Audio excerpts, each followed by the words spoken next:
with all the People keep rookies. calling Russell a pretty boy. Russell is pretending. That guy is at home doing homework. Flawless weekend, both weeks, under the radar, doing everything. He's actually the Mr. Consistency of F1. Yeah. I think we did have that conversation offline in terms of like about how consistency is what is going to win this championship with the tight margins that are there. Someone like Russell or someone like Max could win the championship without even being first, just by being consistent. If McLaren keeps making these and also not getting emotional when you don't win. Just like now, have you noticed that Max doesn't get angry anymore? He's like, okay, I did the best I can. I think because he has a kid coming and he's almost 30. When he came into F1, he was a teenager. He's not as emotional now.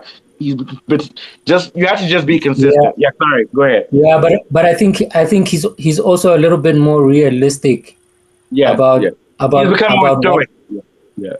In terms of where the car is, what the pace they have is, because he was like, no, the car doesn't have raw pace in terms of raw pace. I can drive. It's like I'm driving the car. I'm doing everything to my best. And have you noticed how Max has started changing his lines and started using tight? He doesn't usually use tight lines. He's changing his lines because he knows he has to adapt for the slowness of the car.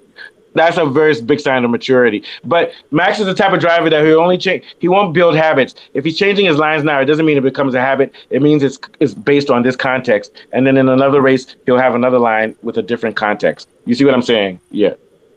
I'll give you an example.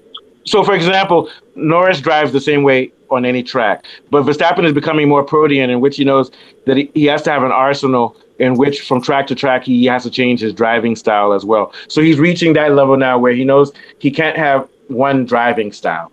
He has to map out the races, and so it's kind of like if you are you're playing chess. You have to have different strategies based on your opponent if you know what their psychological. I think we also see that adaptability throughout most of the grid from track to track, even from session to session.